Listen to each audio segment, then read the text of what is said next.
Simula ngayong araw, tinakitan at pinagmulta na ang mga rider na nahuling lumabag sa motorcycle lane sa EDSA. Maging ang mga pasaway na pampasaherong bus na dumaan sa lane ng mga motorsiklo. Ayun, huli, nakatutok. Si Steve Dailisan. Kahit pa maulan, nagbantay ang may 500 traffic constable ng MMDA sa EDSA mula Pasay hanggang Monumento. Di gaya ng dry run, wala nang paliwanagan ngayon dahil traffic ticket violation na agad ang natatanggap ng mga nahuhuli. Katumbas yan ng 500 pisong multa. Karamihan sa mga rider kinakatwirang papakaliwa sila papasok at papakanan naman papalabas ng motorcycle lane na nasa ika-4 na linya mula sa sidewalk. Pero ang mga dahilang ito, tatanggapin lang daw ng MMDA kung gumamit ng signal light ang mga rider. Lagi ako dumadaan. Ngayon ko lang na kasi liliko ako dun sa dyan sa Aguinaldo. Oh. Nakalimutan ko. Nagiging palusot nga nila yon. Ang sabi nga namin, gamitin yung signal. Sumignal kayo na kumakanan kayo or sumignal kayo kumakanan or kumakaliwa. 200 meters before sila kumanan, pwede na silang umalis sa cycle lane.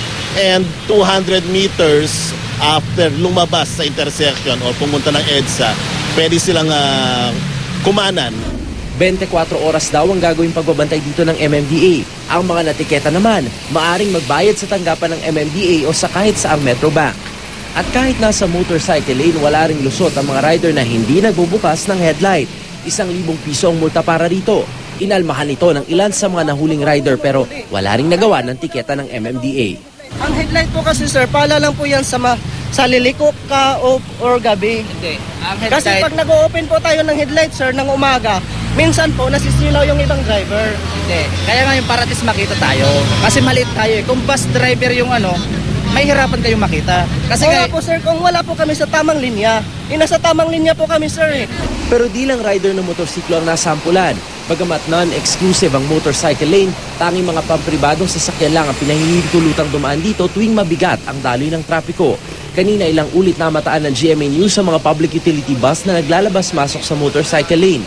Ang ilang bus na nahuli ng MMDA kanina, magmumultahin ng 200 piso. Steve Dailisa, nakatuto, 24 oras.